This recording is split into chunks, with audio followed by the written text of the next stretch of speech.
नमस्कार, मैं दीपक शर्मा और मेरे इस यूट्यूब मंच पर आपका स्वागत है। दोस्तों, गुजरात में इंतज़ार की घड़ियां खत्म हुई। बस इतवार की एक रात बाकी है और उसके अगले दिन यानी सोमवार को आखिरी वोटिंग होनी है गुजरात में।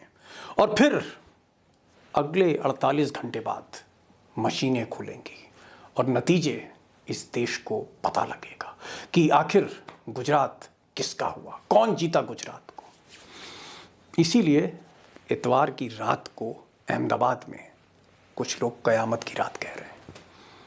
अब मोदी और शाह इस चुनाव को, इस मुश्किल चुनाव को, या यूं कहूं अपने कैरियर के सबसे मुश्किल चुनाव को जीतने के लिए जितने भी दांव पेच खेलेंगे, जितने भी तिगड़मे लगाएंगे, उसका ब्लूप्रिंट इसी इतवार की रात को तैयार होगा। इसीलिए कयामत की रात कही जा रही। और ये कयामत की रात सिर्फ बीजेपी के लिए नहीं है, कांग्रेस के लिए भी है, केजरीवाल के लिए भी है। अब 2024 के फाइनल से पहले गुजरात के इस चुनाव को सबसे अहम पड़ाव माना जा रहा है। आप यूं कह सकते हैं डिसाइडिंग फैक्टर माना जा रहा है जहां तक मोदी और अमित शाह की बात है। और इसीलिए ऐसी खबरें आ रही हैं ग्राउंड जीरो से कि हर तरह की मशीनरी का इस्तेमाल होगा। पूरे सिस्टम को, मोदी जी की मुट्ठी में जो पूरा सिस्टम है, जिसमें सरकारी एजेंसियां हैं, जिसमें गोदी मीडिया है, जिसमें कॉरपोरेट पावर है, जिसमें मनी पावर है, हर तरह की पावर है, सबका इस्तेमाल होगा। क्योंकि ये चुनाव हर कीमत पर मोदी जी को जीतना है। नहीं जीते तो आपको पता ही है कि फिर हाल क्या होगा, और उस पर कई वीडियोस में बना चुका हूं। बहरहाल, मोदी जी की जो सबसे बड़ी मुसीबत है, सबसे बड़ी मुसीबत गुजरात चुनाव में है, वो ये साहब है। और ये साहब इसलिए हैं क्योंकि जो बीजेपी की जो बैठक हुई है 2 दिन पहले अहमदाबाद में, उस बैठक में जो इंटरनल असेसमेंट्स हैं बीजेपी के, और सूत्र बताते हैं कि 80-85 सीट ऐसी हैं जहां पर आम आदमी पार्टी बड़ी ज़बरदस्त तरीके से चुनाव लड़ रही है। और ये जो सीटें हैं, इसको लेकर मोदी जी इसलिए आशंकित हैं, इसलिए वो शंका में हैं, क्योंकि उनको नहीं पता लग रहा कि ये जो झाड़ू है केजरीवाल की, ये झाड़ू क्या कांग्रेस का घर साफ करेगी, या ये झाड़ू कहीं बीजेपी का ही घर साफ ना कर दे। अब ये जो आपका खेल है, जहां झाड़ू एक तलवार बन गई, 2 धारी तलवार, इधर कांग्रेस को भी काट सकती है, उधर बीजेपी को भी काट सकती है। इस पहेली को दोस्तों मैं आपके सामने सुलझाने जा रहा हूं और तथ्यों के साथ, फैक्ट एंड फिगर के साथ समझाऊंगा। लेकिन एक चीज और बता दूं कि ये जो आने वाले 48 घंटे हैं और उसके बाद जो आखिरी वोटिंग है, आज उस पर भी एक जबरदस्त बहस होगी। ग्राउंड जीरो की रिपोर्ट होगी, देश के 2 धुरंधर पत्रकार होंगे और हमारी कोशिश होगी कि आपको यह बता सकें कि गुजरात आखिर जा किधर रहा है, किस रास्ते जा रहा है, किसकी जीत होने जा रही, ये भी डिस्कस होने जा रहा है। और ये सारी रिपोर्ट आज आपके सामने। अब इससे पहले कि आप ग्राउंड जीरो की रिपोर्ट जानें, जिसमें आज कई खुलासे होने जा रहे हैं, मैं चाहता हूं कि वो जो पहेली है, जो पहेली मोदी जी को, शाह साहब को सोने नहीं दे रही है, उस पर मैं आना चाहता हूं। और अगर आप इतिहास देखें पिछले 4-5 चुनाव का, तो ऑन एन एवरेज 60 से 65 सीटें ऐसी निकल के आती हैं जहां पर कोई भी पार्टी, अगर उसका हार जीत का अंतर होता है तो 10,000 से कम, 5,000 से कम का होता है। और अगर आप पिछला चुनाव देखें और ये ग्राफिक्स देखें तो तस्वीर आपको क्लियर हो जाएगी। जैसे पिछला चुनाव मैं बता रहा हूँ, पिछले चुनाव में 61 सीटें, 61 सीट्स, 61 सीटें ऐसी थी जहां पर हार जीत बहुत कम वोटों से हुई। और अगर आप देखें, बीजेपी 10,000 से कम 9 सीट जीती, 5,000 के कम अंतर से 15 सीटें जीती, यानी 24 सीटें बीजेपी किसी तरह जीती। कोई 6,000 से, कोई 2,000 से, कोई 1,000 से, कोई 1,500 वोट से, कोई 500 वोट से भी। और यही हाल कांग्रेस का है। कांग्रेस भी 34 सीटें बहुत ही कम मार्जिन से जीती। यानी थोड़ा सा भी कोई वोट कटर आ जाता तो हो सकता है कांग्रेस को वो सीट छोड़नी पड़ती। कुल मिलाकर 61 सीट्स, जिसमें 24 बीजेपी की, कांग्रेस की 34। और अब जो असेसमेंट हो रहा है उसमें भी 60-65 सीटें अगर हम मान लें 60+ सीट ऐसी हैं जिसकी हार जीत की चाबी, या यूं कहें कि जिसकी गणित, जिसकी मैथमेटिक्स और केमिस्ट्री झाड़ू के पास है, केजरीवाल के पास है, मोदी जी के पास नहीं है, कांग्रेस के पास नहीं है। अब दोस्तों, ये मेरा मानना नहीं है, बीजेपी का भी मानना है, कांग्रेस का भी मानना है, दोनों पार्टी के स्ट्रैटेजिस्ट मानते हैं, थिंक टैंक मानते हैं कि 60 से ज़्यादा गुजरात में ऐसी सीटें हैं जहां फाइट बहुत ही ट्रायंगुलर है, बहुत इंटेंस है। और यहां पर क्या होने जा रहा है ये दोनों पार्टियों को पता नहीं है, क्योंकि आम आदमी पार्टी की जो झाड़ू है वो बीजेपी का घर साफ करेगी या कांग्रेस का घर साफ करेगी, ये अभी तय नहीं किया जा सकता। और अगर जहां पर हार जीत का अंतर, जो मैंने पहले ग्राफिक्स दिखाया था, जहां हार जीत का अंतर पिछली बार 5000 वोट का है, 3000 वोट का है, 2000 वोट का है, ऐसी 60 से ज़्यादा जो सीटें हैं, वहाँ पर आम आदमी पार्टी अगर 5000 भी पोल कर रही है या 10,000 वोट भी ले रही है उन सीटों पर, तो समझ लीजिए किसकी शामत आएगी, बीजेपी की या कांग्रेस की, ये तय नहीं। और यही सबसे बड़ा सस्पेंस है, और इसी माथापच्ची में बीजेपी उलझी हुई है कि कहीं ऐसा ना हो कि सूरत में उसको नुकसान हो, सौराष्ट्र में उसको नुकसान हो, या फिर आने वाले सेकंड फेज में अहमदाबाद और बड़ौदा में भी नुकसान हो। क्योंकि आम आदमी पार्टी का अगर उम्मीदवार 5000 वोट भी पोल करता है, 5000 या 2500 भी, तो भी हार जीत पर उसका इंपैक्ट होने जा रहा है। अब ग्राउंड जीरो से आप रिपोर्ट सुनेंगे, खुलासे सुनेंगे, लेकिन उससे पहले एक सवाल का दोस्तों मैं और जवाब देना चाहता हूं। ये वो सवाल है जो गोदी मीडिया के हर चैनल में उठाया जा रहा है। सवाल ये है कि 27 साल का मजबूत किला, या 27 साल से जो सरकार चली आ रही है एक के बाद एक, उसको आखिर गिरा कौन सकता है, उसको चैलेंज कौन दे सकता है। जब पिछली बार 2017 में कांग्रेस इतनी कोशिश के बावजूद जिस सरकार को गिरा नहीं पाई, अब कैसे गिराया जाएगा।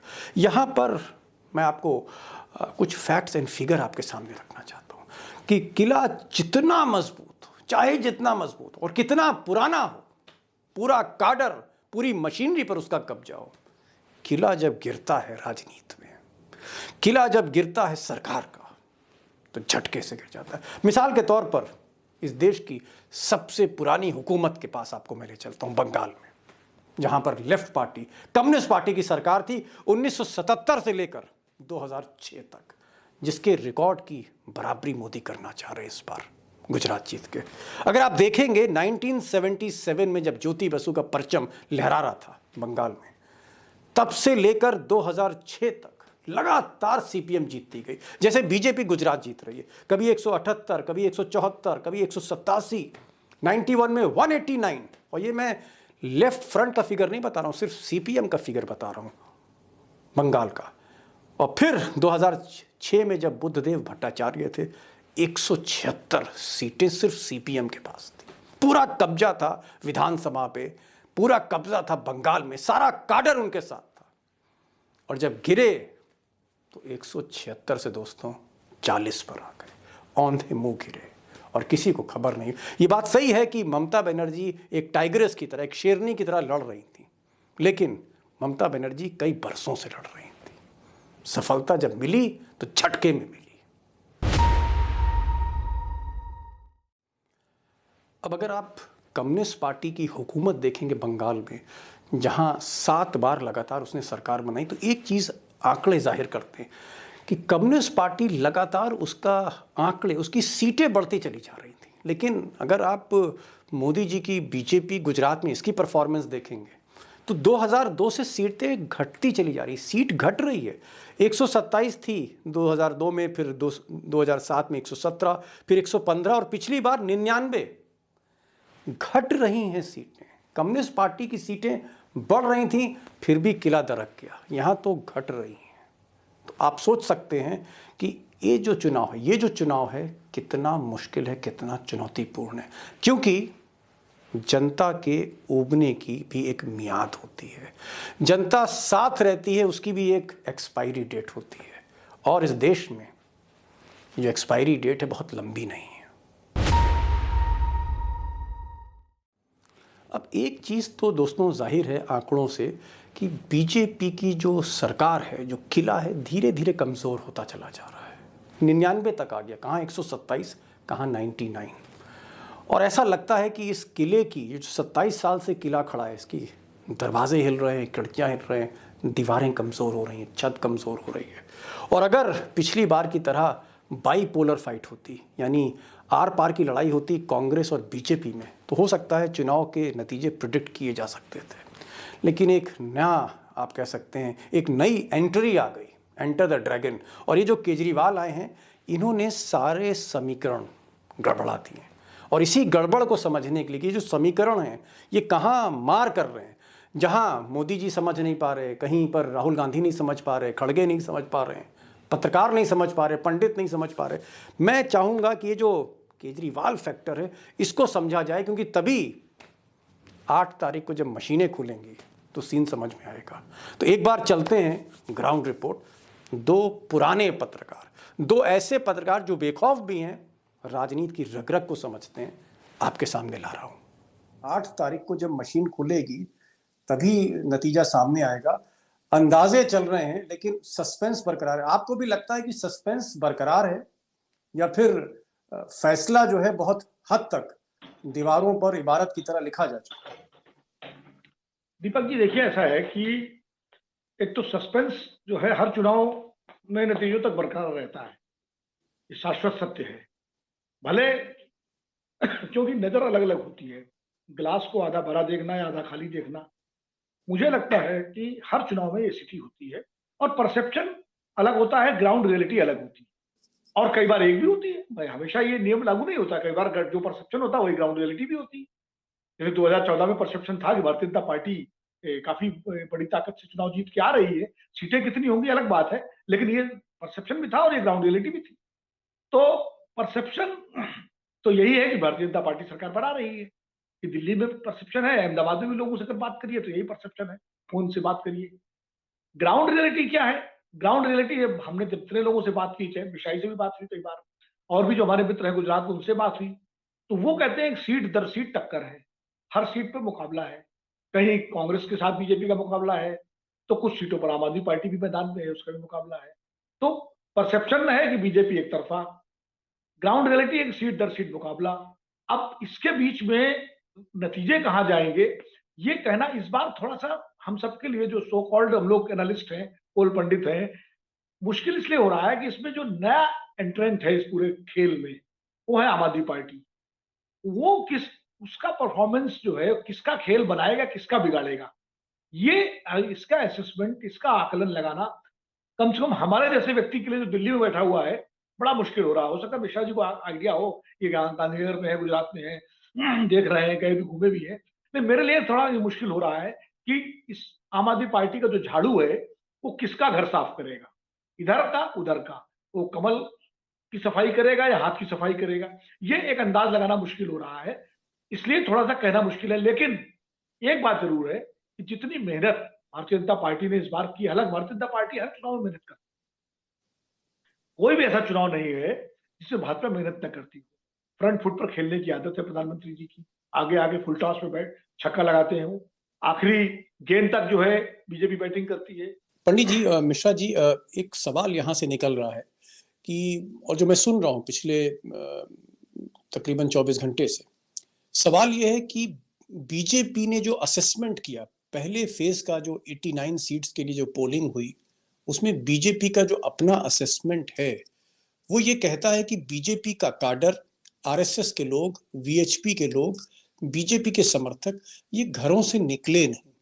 और आखिर 2 घंटे में जो पब्लिक लाई जाती थी कि भाई चलो गाड़ी में बैठो, बस में बैठो, स्कूटर पे बैठो और चलो पोलिंग स्टेशन पोल करो, इस तरह की भीड़ इस बार नहीं निकली। इसका असर क्या होगा? अगर ऐसा हुआ है तो इसका असर क्या होने जा रहा है? दीपक जी, आपने जो बात कही, मैं उसको थोड़ा आगे ले जाता हूं। पहले फेज की जो वोटिंग हुई है, उसके बाद जो भारतीय जनता पार्टी के खेमे में उनकी मीटिंग हुई प्रधानमंत्री जी के प्रेजेंस में, वो मीटिंग काफी लंबी चली है।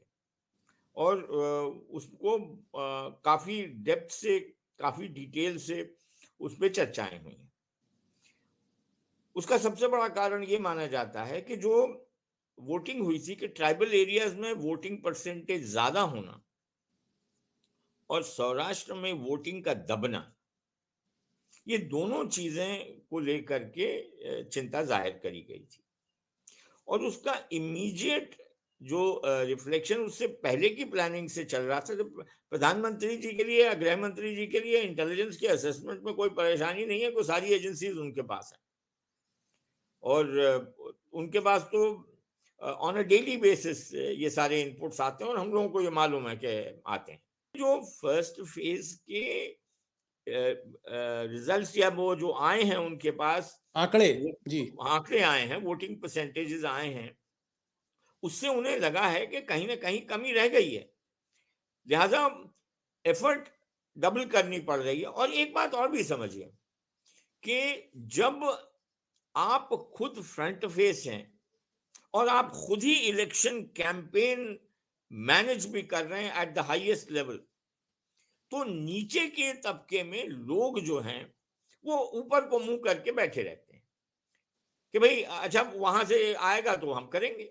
जो तो वो जो स्ट्रक्चर बनता है इंफॉर्मेशन या डायरेक्शन फ्लो का, उसमें जो इंडिपेंडेंटली काम करने का सिस्टम होता है वो टूट जाता है। आपके पास क्या फीडबैक है कि आरएसएस की जो नाराजगी है बीजेपी के नेताओं से या पार्टी से लोकल लेवल पे, स्थानीय स्तर पर, इसका क्या इम्पैक्ट हम देख सकते हैं? देखिए दीपक जी, आरएसएस और मोदी जी के रिश्ते बड़े विचित्र हैं, बड़े खट्टे मीठे रिश्ते हैं। मतलब आरएसएस और दोनों एक दूसरे की मजबूरी भी है और दोनों एक दूसरे की जरूरी भी है। आरएसएस दिल से कभी नहीं चाहेगा कि गुजरात में बीजेपी हारे चुनाव। देखिए, ये गुजरात उनकी पहली प्रयोगशाला है हिंदुत्व की, और आरएसएस चाहे कितना नाराज हो मोदी जी से, चाहे असंतुष्ट हो वहां के लोग, वहां के दुखी, तो लेकिन वो ये कभी नहीं चाहेंगे गुजरात उनके हाथ से निकल जाए।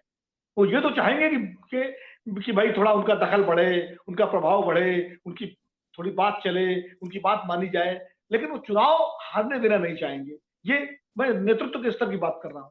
लेकिन जो मिश्रा जी कह रहे हैं कि ठीक है, नेतृत्व ने तो कहा भाई नहीं, सब लोग जुटिए, लगिए, सपोर्ट करिए और गांव गांव जाइए, घुमा के लाइए, लेकिन नीचे जो चना चमेना लेके बैठा हुआ है, जो बेचारा जाता है अपने काम के लिए, प्रचारक या कार्यकर्ता या स्वयं सेवक, और पता लगा 5 साल उससे कोई मंत्री भी नहीं मिलता, मुख्यमंत्री तो दूर की बात है, उसकी सुनी नहीं जाती है, तो वो कितना सक्रिय होता है। मुझे लगता है नेतृत्व के स्तर पर तो कोई झंझट नहीं है, उन्होंने कह भी दिया है सबसे कि भाई लगिए, लेकिन नीचे का जो कार्यकर्ता है वो अपने इनिशिएटिव पर, उसके अंदर वो उत्साह, वो जोश, वो नहीं है जो 2002 में था, 2007 में था, या 2012 और 2017 में था। इसीलिए 7-8%, 6% जो वोट कम हुआ है पिछली बार तुलना में, अभी पहले चरण में।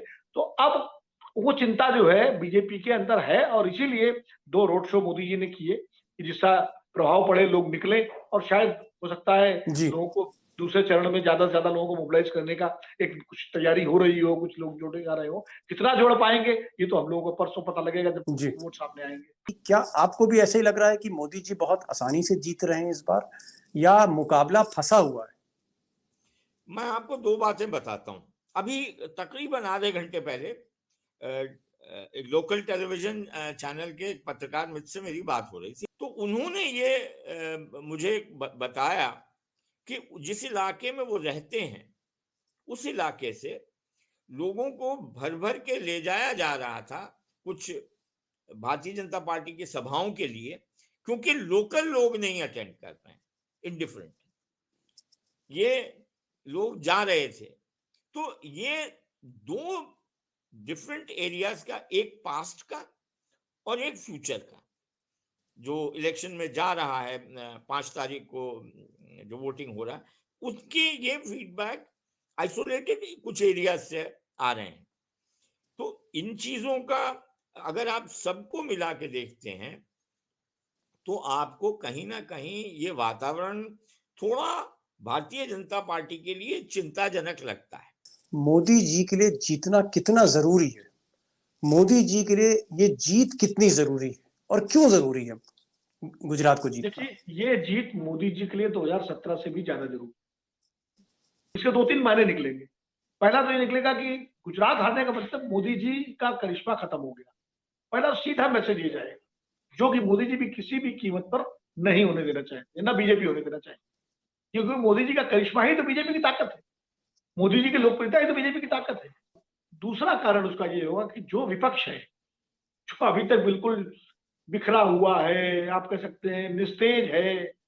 ठीक है, राहुल गांधी की पदयात्रा से थोड़ी जान आई है कांग्रेस पार्टी में, मल्लिकार्जुन खड़गे के आने से भी जान आई है, लेकिन जो अगर ऐसे नतीजे आ गए, हंग असेंबली भी आ गई, मान लीजिए अगर बीजेपी सिंगल लार्जेस्ट भी है और असेंबली हंग हो जाती है आज की तारीख, तो भी मैसेज यही जाएगा कि मामला गया हाथ से। भले सरकार बना ले बीजेपी तमाम तरीके से अपने सारे तंत्र मंत्र यूज करके, लेकिन उसका मैसेज जो है बहुत गंभीर होगा और विपक्ष के अंदर जान आ जाएगी। फिर जो है अपोजिशन जो है, जो निस्तेज है, वो एकदम से खड़ा हो जाएगा। फिर आपके वो डर ईडी का, इनकम टैक्स का, सीबीआई का, विपक्ष के भीतर से वो भी खत्म हो जाएगा और उसके बाद तो पूरा विपक्ष, चाहे वो ममता बनर्जी हो, चाहे वो नीतीश कुमार हो, चाहे स्टालिन हो और चंद्रशेखर राव हो, या जितने नेता, और कांग्रेस तो है ही, और अरविंद केजरीवाल दिल्ली में है, ये सब अपने अपने तरीके से हमले शुरू कर देंगे बहुत तेजी से और विपक्ष की रिग्रुपिंग फिर शुरू हो जाएगी। ये सब नतीजे, ये सब मायने, इसीलिए मोदी जी के लिए और अमित शाह जी के लिए ये चुनाव जीतना बहुत जरूरी है, उनके लिए हर कीमत पर जरूरी है। और फिर एक और चीज है, योगी आदित्यनाथ वो उत्तर प्रदेश में बैठे हुए हैं, अगर ऐसा कोई मौका आता है तो वो भी और नए छत्रप के रूप में सारे छत्रप भी एकजुट हो जाएंगे, योगी जी, शिवराज सिंह चौहान, वसुंधरा राजे, ये जो बीजेपी के छत्रप है जो अभी चुपचाप शांत है, तो ये मुखर हो जाएंगे। तो ये सारी चीजें जो है भारतीय राजनीति में बहुत तेजी से जो है एकदम से तमाम सारी हलचल शुरू हो जाएगी, विपक्ष खेमे में भी और सत्ता पक्ष में। अगर 92 जो मैजिक फिगर है, इससे नीचे अगर बीजेपी आती है, बीजेपी बहुमत नहीं बना पाती, असेंबली हंग हो जाती है, तो भी क्या बीजेपी सरकार बना लेगी? अगर 80 सीट मिले या 20 सीटें कम मिले तो भी क्या सरकार बना लेगी बीजेपी? देखिए साहब, ऐसा है कि मैं इस बात को पहले भी कह चुका हूं और फिर से दोहरा रहा हूं कि अगर डिफरेंस बहुत ज्यादा होगा तो बात अलग है, वरना अगर मार्जिनल डिफरेंस होगा, और मार्जिनल डिफरेंस में 8-10 सीट की बात कर रहा हूं, तो सरकार बीजेपी हर हाल में बनाएगी, चाहे उनको 10-15 आदमियों को रेजिग्नेशन दिलवाने पड़े या कुछ भी करना पड़ेगा, कुछ भी। तो बहस तो दोस्तों आपने सुन ली। कमेंट बॉक्स में बहुत से सवाल आ रहे हैं और लोग पूछ रहे हैं कि दीपक जी ये बताइए कि आखिर जीत कौन रहा है, कितनी सीटें आ रही हैं मोदी जी की, कितनी सीटें आ रही हैं कांग्रेस की। मुझे लगता है कि ये एस्ट्रोलॉजी और न्यूमरोलॉजी का विषय है, प्रेडिक्शन करना। मैं कोई ज्योतिष नहीं हूँ, ना ही मैं गोदी मीडिया हूँ कि पैसे लेके आपको बता दूँ कि इसको 140 मिल रही है, इसको 115 मिल रही है, या केजरीवाल जीत रहे हैं, या राहुल गांधी जीत रहे हैं, कांग्रेस जीत रही है, या मोदी जी जीत रहे हैं। मुझे लगता है कि क्या आंकड़े होंगे, हमें इंतज़ार करना चाहिए। मशीन खुलने का 72 घंटे बचे हैं और 8 तारीख को रिज़ल्ट सामने आ जाएगा।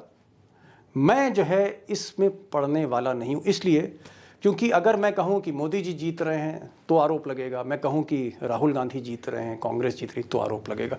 मैं इसमें नहीं पढ़ने वाला हूँ। हाँ, जो कमियाँ हैं, जो खामियाँ हैं, जहाँ पर काम नहीं हुआ है, वादे झूठे रहे हैं, ये मैं ज़रूर बताऊंगा और डंके की चोट पर आपको बताते रहूंगा, क्योंकि हौसला आप मुझे देते हैं। तो आज का वीडियो बस इतना ही। आने वाले समय में जो 72 घंटे मैंने आपको बताया, बीच में इतवार की रात कयामत की रात है, बहुत ही क्रूशल टाइम है जहाँ तक देश की राजनीति का सवाल है, क्योंकि गुजरात के नतीजे इम्पैक्ट करेंगे नॉट इवन गांधीनगर, दिल्ली तक, इंद्रप्रस्थ की सरकार तक को।